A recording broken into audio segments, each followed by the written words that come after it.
하나님께서 우리에게 주신 말씀은 마태복음 5장 10절 말씀입니다. 10절 말씀을 한 목소리로 합독하겠습니다. 의를 위하여 박해를 받는 자는 복이 있나니 천국이 그들의 것임이라. 아멘. 함께 인사하겠습니다. 참 잘 오셨습니다.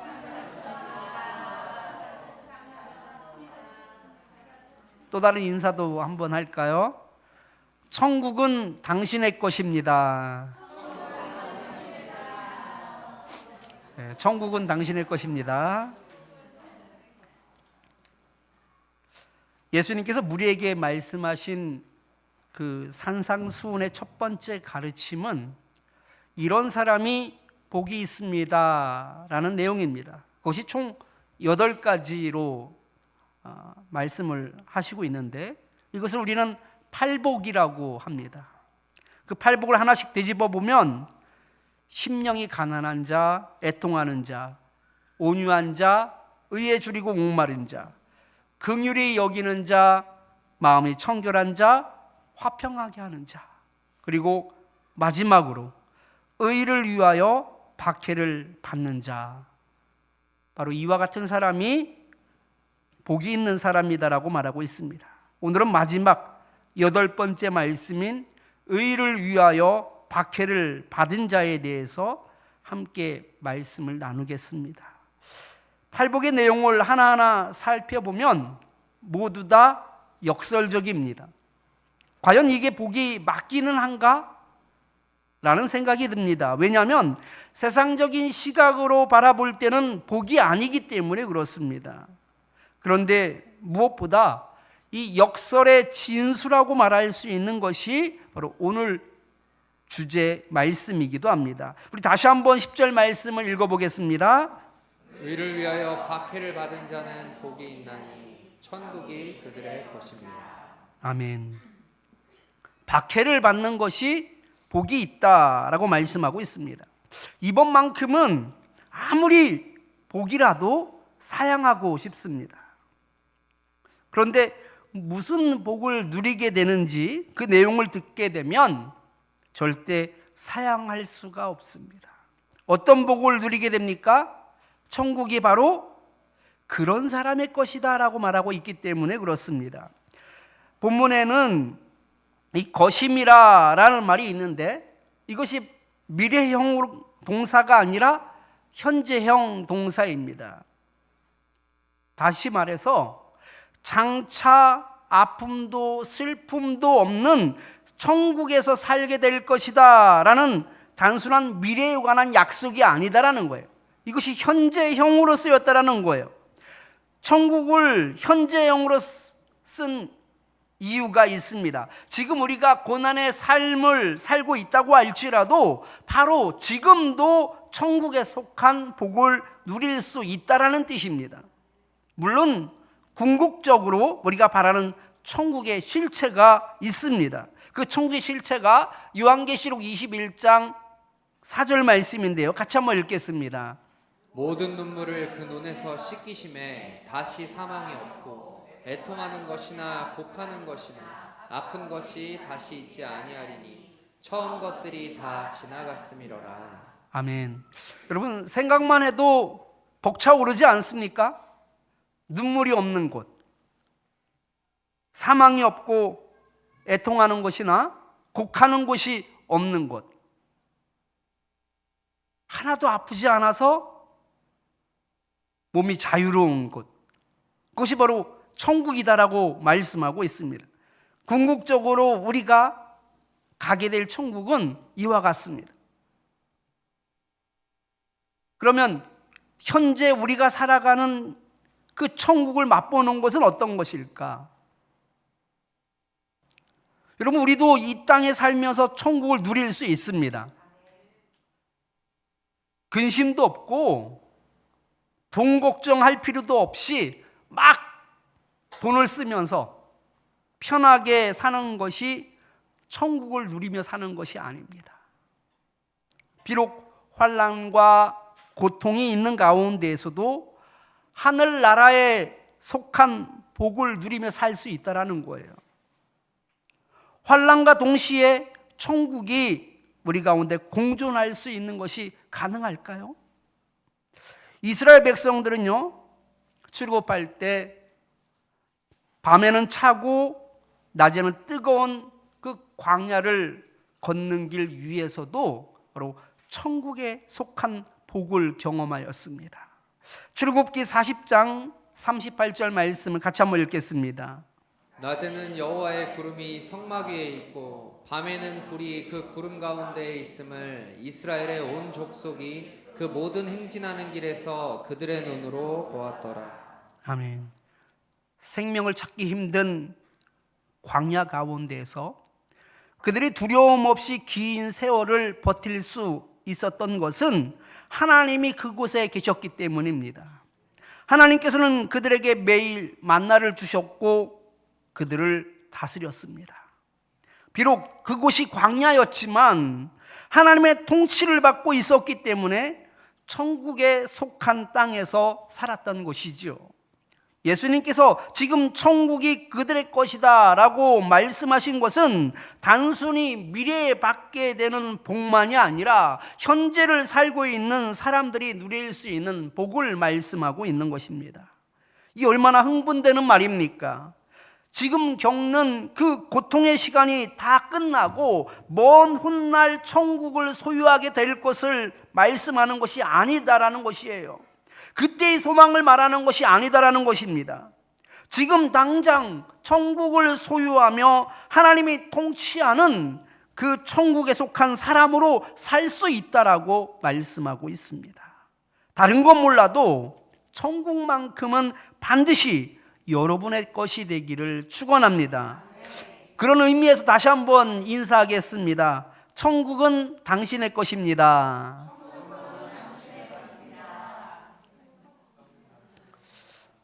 본문에 천국이 그들의 것임이라 말씀을 원어로 보면 해석이 안 된 접속사 호티라는 말이 있습니다. 이 호티는요, 앞서 언급한 그 내용이 원인이나 조건을 나타낼 때 쓰는 단어가 바로 이 호티입니다. 다시 말해서 지금 당장 천국을 소유하며 살고 싶다고 해서 아무나 천국을 소유할 수 있는 것은 아니다라는 것이죠. 하나님께서 제시한 조건이 그 앞에 나와 있습니다. 그 조건이 무엇입니까? 의를 위하여 박해를 받는 것입니다. 이 다음에 죽어서 가는 천국 말고 오늘을 살아가고 있는 지금 이곳에서 천국에 속한 삶을 살고 싶지 않습니까? 사실 우리가 인지하지 못하고 있을 뿐이지 우리는 날마다 천국에 속한 삶을 살게 해달라고 예배 때마다 기도하고 있습니다. 마태복음 6장 10절 말씀을 같이 한번 읽어보겠습니다. 나라가 임하옵시며 뜻이 하늘에서 이루어진 것 같이 땅에서도 이루어지이다. 아주 익숙하죠? 주기도문입니다. 주기도문을 할 때마다 우리가 나라가 임하게 해달라고 기도하고 있습니다. 이 말은 천국이 우리 삶 가운데 임하여 달라는 기도입니다. 오늘 본문은 주기도문이 이루어지기를 위한 방법을 구체적으로 우리에게 설명하고 있습니다. 의를 위하여 핍박을 받아야 한다라고 말씀하고 있습니다. 여기서 의란 justice라는 말입니다. 정의, justice를 의미합니다. 전두환 씨가 정권을 잡았던 5공화국 때도 의외이기는 하지만 justice, 이 정의를 말했습니다. 5공화국 때 구호가 바로 정의사회 구현입니다. 여러분 삼청교육 때 들어보셨나요? 많이들 들어보셨을 겁니다. 처음 시작은요, 이 불량배를 일제히 검거하여 교화시키겠다라는 명목으로 사회악 일소 특별 조치를 발표합니다. 말도 어렵지요? 사회악 일소 특별 조치. 경찰은요, 영장 없이 6만여 명 이상을 검거합니다. 이 중에 전과가 없는 그런 무고한 시민이 바로 35.9%나 됐습니다. 심지어는 불신검문을 했는데 주민등록증이 없으면 끌고 간 거예요. 군대는 사회학을 일수한다라는 명목으로 삼청교육대를 운영했습니다. 그 삼청교육대 또한 불의가 자행되는 곳이었습니다. 실종이 44명이었고요. 사망이 57명입니다. 이보다 많은 397명이 이 삼청교육대에서 이 가혹행위로 인한 후유증으로 사망을 하였습니다. 사회악을 제거하여서 정의를 세우고자 하였지만 실상은 정의와는 아주 거리가 먼 불의의 온상이었습니다. 세상은 사회악을 제거하여 정의를 세우겠다라고 하는데 예수님께서 말씀하신 이 정의는 무엇을 말하는 걸까요? 마태복음 21장 32절 말씀을 같이 한번 읽어보겠습니다. 요한이 의의 도로 너희에게 왔거늘 너희는 그를 믿지 아니하였으되 세리와 창녀는 믿었으며 너희는 이것을 보고도 끝내 뉘우쳐 믿지 아니하였도다. 아멘. 세례 요한이 평소에 사람들에게 외친 말이 무엇입니까? 회개하라, 천국이 가까이 왔느니라 라는 말씀입니다. 그 요한은요, 구원에 관한 말씀을 외쳤습니다. 다시 말해서 구원에 관한 길을 설명하는 것, 이것이 바로 의의 도입니다. 그렇다면 구원에 있어서 유일한 길이요, 진리요, 생명이신 예수 그리스도가 바로 의다라는 말입니다. 여기까지 잘 쫓아오셨다면 이제 답이 보일 겁니다. 의를 위하여 핍박을 받는다라는 것, 이것은 바로 무엇을 위하여서 핍박을 받는다라는 뜻일까요? 예수 그리스도를 위하여서 핍박을 받는 것이 바로 의를 위하여서 핍박을 받는 것을 의미합니다.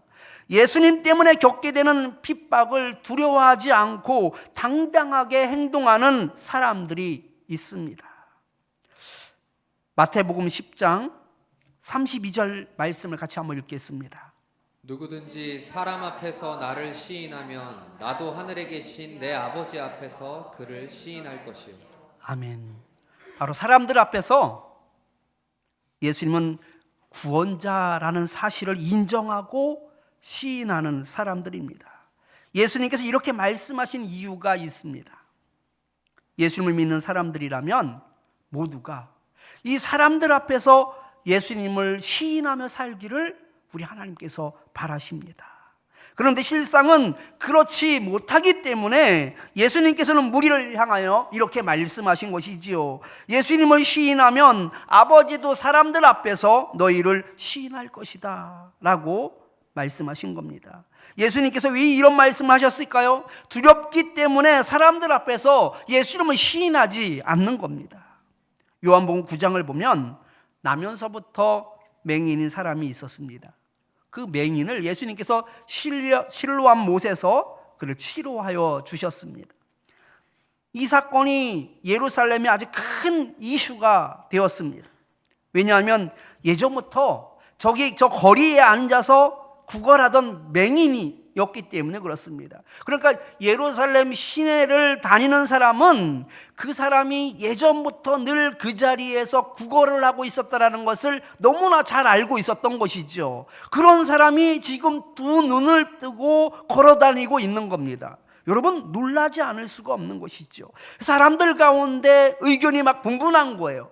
그 사람이 맞다, 아니다, 어떻게 이제까지 거리에 앉아서 구걸하던 저 사람이 눈을 뜨고 걸어다닐 수 있느냐, 비슷하게 생겼는데 그 사람이 아닐 것이다 라면서 서로 의견이 분분하였습니다. 그때 당사자인 그가 내가 바로 그입니다 라고 시인을 하지요. 그런데 여기에 문제가 있었습니다. 그가 앞을 보지 못하는 그 병에서 노임을 받았던 그 날이 바로 안식일이었기 때문에 그렇습니다. 그래서 바리새인 사이에서도 아주 심각한 논쟁이 있었습니다.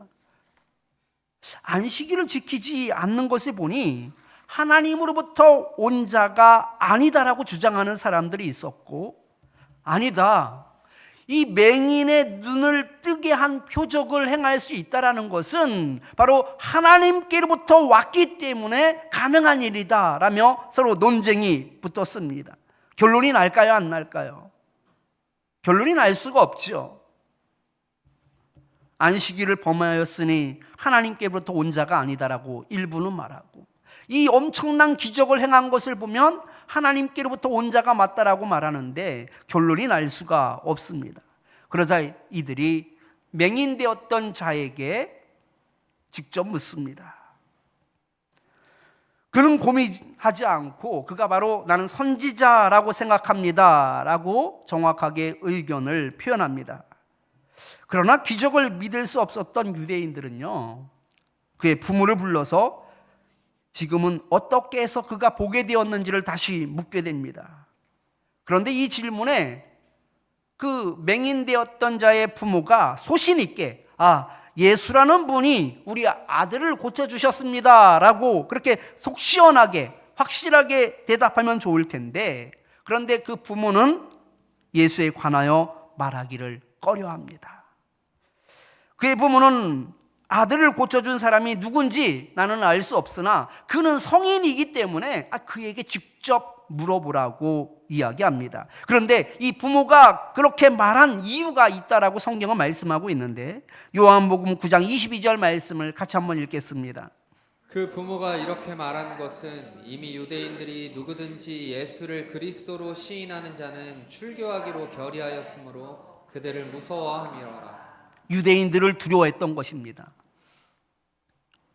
예수를 그리스도로 시인하게 된다면 그 유대인 공동체, 유대교로부터 출교를 당하게 되는 거예요. 그건 오늘날과는 다른 엄청난 충격인 거예요. 그 공동체에서 살아남을 수 없다라는 것을 의미합니다.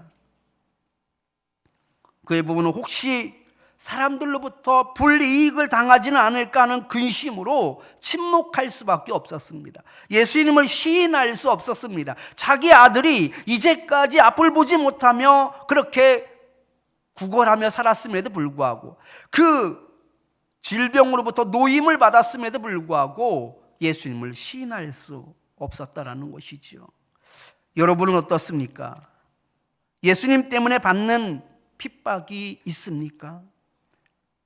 혹시 제가 드린 질문에 대해 요즘 시대에 예수님을 믿는다고 해서 누가 핍박을 받습니까? 라며 핍박을 받을 이유가 없다라고 생각할 수도 있을 것 같습니다. 물론 시대가 많이 달라졌습니다. 그때와는 비교하면 핍박이 없다고 봐도 무방합니다. 그러나 2000년 전 그 맹인의 부모처럼 예수님을 시인하지 않고 회피하는 그리스도인들이 있습니다. 마치 맹인의 부모가 무엇이 더 유리한지를 철저하게 따져서 말했던 것처럼 이 시대를 사는 그리스도인들도 그와 똑같이 유불리를 따져가며 예수님을 시인할지 말지를 판단합니다. 친척 경조사가 있을 때 축의금만 보내고 예배를 드리겠다라고 한다면 사람들한테 욕을 먹습니다. 사람들이 자주 하는 말들이 있습니다. 사람이 말이야 도리가 있어야지. 아니 교회는 매일 가는 것이기 때문에 이런 날 한번 예배 빠지면 큰일 나나? 라는 말들을 합니다. 적당히 믿으라는 핀잔도 듣게 됩니다. 이런저런 이유로 말도 많고 탈도 많으니 일단 핍박을 피하고 싶어서 세상과 타협을 합니다.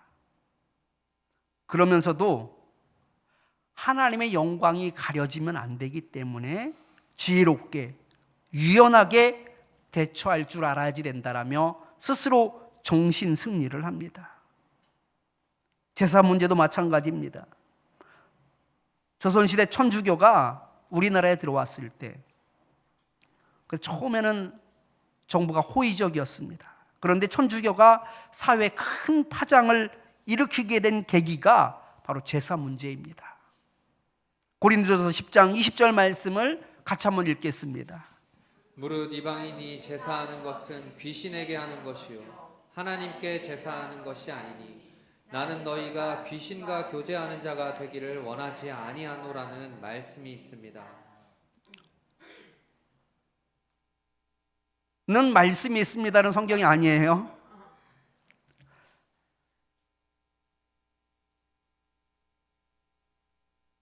제사는 두 가지가 있어요.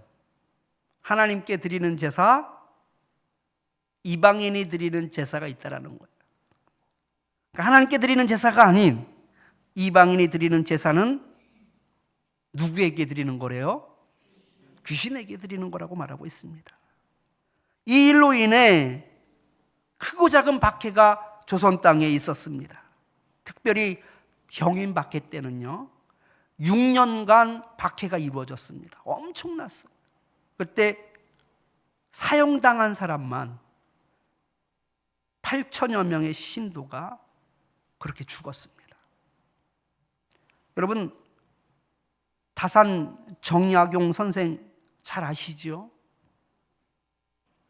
그도 세례를 받았었습니다.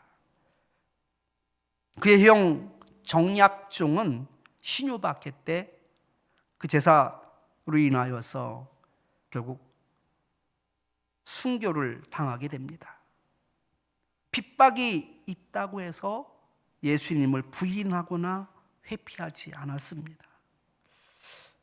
저희 고향에는요 20여 가구가 조금 넘는 아주 작은 마을입니다. 서로 가깝게 지내다 보니까 말 그대로 정말 이웃 사촌입니다. 제삿날에는요 이웃 아주머니들이 오셔서 제사 음식을 거들어 주셨습니다. 그리고 저녁이 되면 이웃 아저씨들이 방문하셔서 함께 제사를 드려줬습니다. 그런데 저희 아버지가 중간에 예수님을 믿게 된 거예요. 1년이 안 돼서요. 정확하게는 기간이 안 되는데 아주 예수 믿고 초창기에 제사를 다 없애버렸습니다. 그런데 그 20여 가구가 조금 넘는 그 마을에서 예수님 믿는 가정이 없었어요. 그러니까 다 제사를 드려요.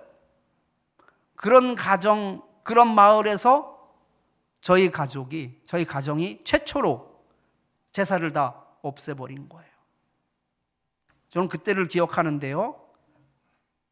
이웃집 아저씨들이 몇 분 오셨다가 제사 드리지 않는다라는 말을 듣고 허탈해하며 그냥 돌아간 적이 있습니다. 난리가 났습니다. 있을 수 없는 일이 벌어진 거예요.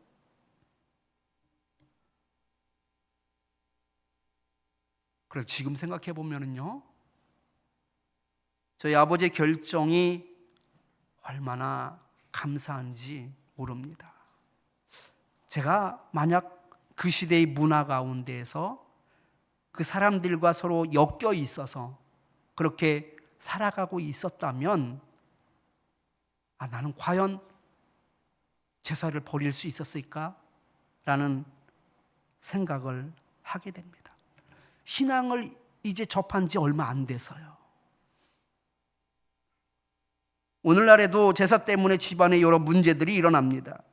믿음의 선조들은 제사 때문에 죽음을 선택하기도 했는데 우리는 집안의 평화를 위해서라며 그 거창한 의미를 부여합니다.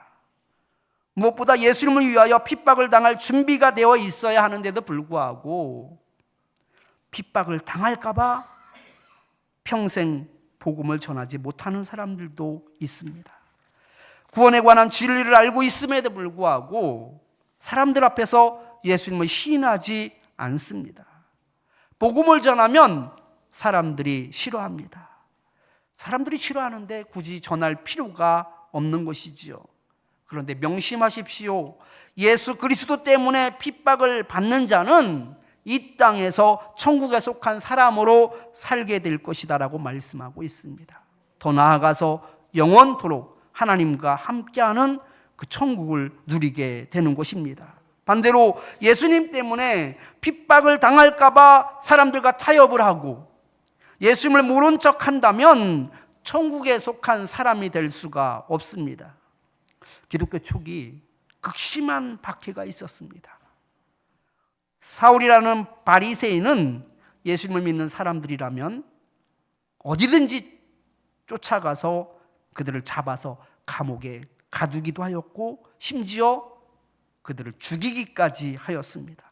그런 그가 그리스도인들을 잡기 위해 다메섹으로 가던 중에 예수님을 인격적으로 만나게 됩니다. 지금까지는 예수님을 믿기만 해도 핍박을 했던 당사자였는데 자신이 직접 이제는 예수님을 전하기 시작합니다. 어떻게 사람이 바뀌어도 이렇게 바뀔 수 있을까요? 천국에 속하여 살고 있었기 때문입니다. 천국에 속한 자는 하나님의 통치를 받는 것입니다. 하나님의 나라에 속하였으니 그 나라의 왕의 통치를 받는 것은 너무나 당연합니다. 시인할 수밖에 없는 것입니다. 사울은 예수님을 만난 이후에 하나님의 직접적인 통치를 받으며 사는 천국에 속한 사람이 되었습니다. 사도행전 9장 20절 21절 말씀을 같이 한번 읽겠습니다. 즉시로 각 회당에서 예수가 하나님의 아들이심을 전파하니 듣는 사람이 다 놀라 말하되 이 사람이 예루살렘에서 이 이름을 부르는 사람을 멸하려던 자가 아니냐. 여기 온 것도 그들을 결박하여 대제사장들에게 끌어가고자 함이 아니냐 하더라. 바로 사울이 이랬다라는 거예요. 사울은요, 예수님을 믿는다라는 것이 무엇을 의미하는지 너무나 잘 알고 있었습니다. 자신이 예수를 믿는 사람들을 잡아 가두기도 하고 죽이기도 하였기 때문에 그렇습니다.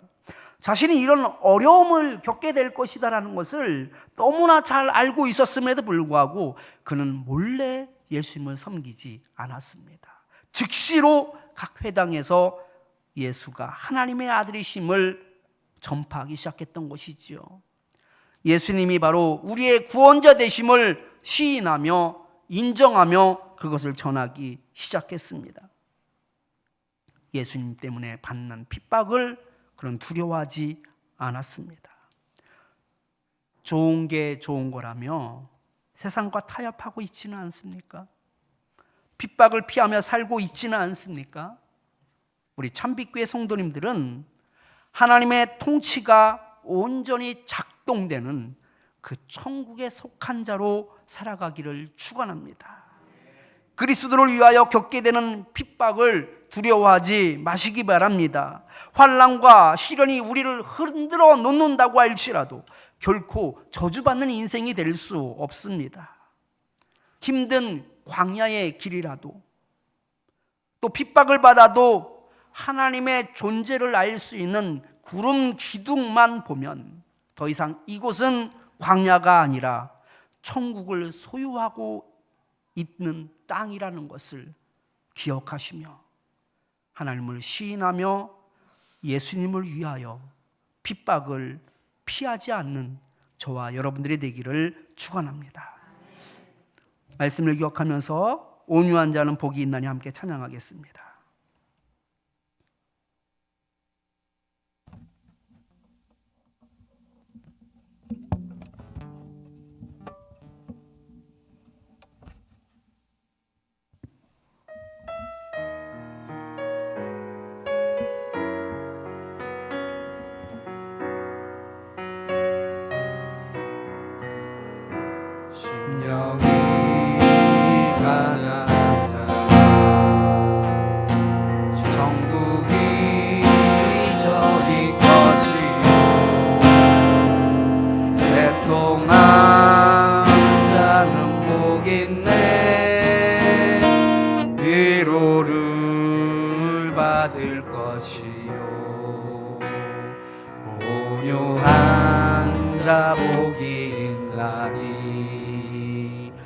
땅을 기업으로 받겠네. 그의 주리 많다. 저 입에 불 것이요.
이 제목 가지고 함께 기도하겠습니다.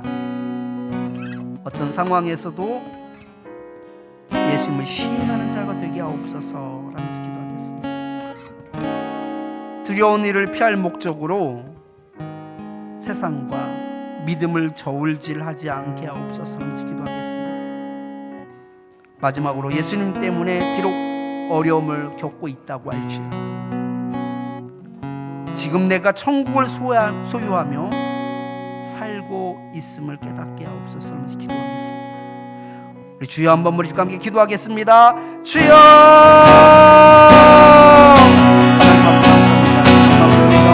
하나님 아버지 어떤 상황 가운데서 하나님 아버지 예수님을 신뢰하는 자가 되기를 원합니다. 하나님 아버지 누구나 어리석어서 하나님 아버지 저울질하며 살아갈 때가 얼마나 많은지 모릅니다. 아버지 유불리를 판단하며 살아갈 때가 얼마나 많은지 모릅니다. 하나님 아버지 그 맹인의 부부와 같이 하나님 아버지 회피하는 어리석은 자가 되지 않게 하여 주옵소서. 침묵하는 어리석은 자가 되지 않게 하여 주옵소서. 하나님 아버지 오늘 가운데는 도심 가운데 하나님 인정하는 자가 되게 하여 주시고 하나님은 시인하는 자가 되게 하여 주시고 또 나아가서 예수님이 우리의 구원자 되심을 외치는 자가 되게 되시는 하나님 아버지 하여 주옵소서. 하나님 아버지 두려운 일을 아버지 피할 목적으로 하나님의 세상과 믿음을 저울질하지 않기를 원합니다. 어떤 상황 가운데서도 하나님 아버지 핍박을 요하는 자 되지 않게 해주옵소서. 아버지 그걸 시인함으로 말미암아 하나님 아버지 천국을 소유하는 자가 되기를 원합니다. 천국을 경험하는 자가 되기를 원합니다. 하나님의 통치를 경험하는 저희들이 되기를 원합니다. 주님을 볼 수 있기를 원합니다. 주님의 인격적으로 만드는 놀라운 역사가 있게 해주시고 그 통치 가운데 하나님 아버지 두려워하지 않게 해주시고 아버지 기쁨이 있게 해주시고 하나님이 감당할 수 있는 믿음을 허락하여 주시길 원합니다. 하나님 아버지 예수님 때문에 하나님 핍박받는 것에 대해서 두려워하지 않게 하여 주시옵고 하나님 아버지 비록 어려움을 겪게 된다고 할지라도 하나님 아버지 그 어려움은 하나님 아버지 순간이요 하나님 아버지 그 평생은 영원한 나오니 하나님 아버지 제 눈앞에 보이는 그 어려움 때문에 난처함 때문에 그 관계 때문에 하나님 아버지 타협하는 어리석은 자 되지 않게 해주시고 스스로 자신을 속이는 어리석은 자가 되지 않게 해주시며 주님 말씀 가운데 하나님 아버지 온전히 염려하는 자 되게 하여 주시고 행동하는 자 되게 하여 주시고 신뢰하는 자 되게 하여 주시고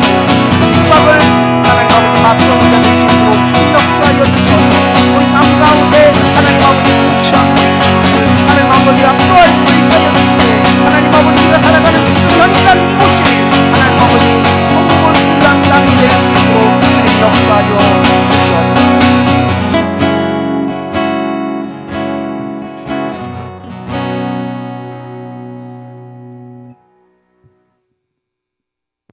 하나님 아버지 의를 위하여 핍박을 받는 자가 복이 있다라고 말씀합니다.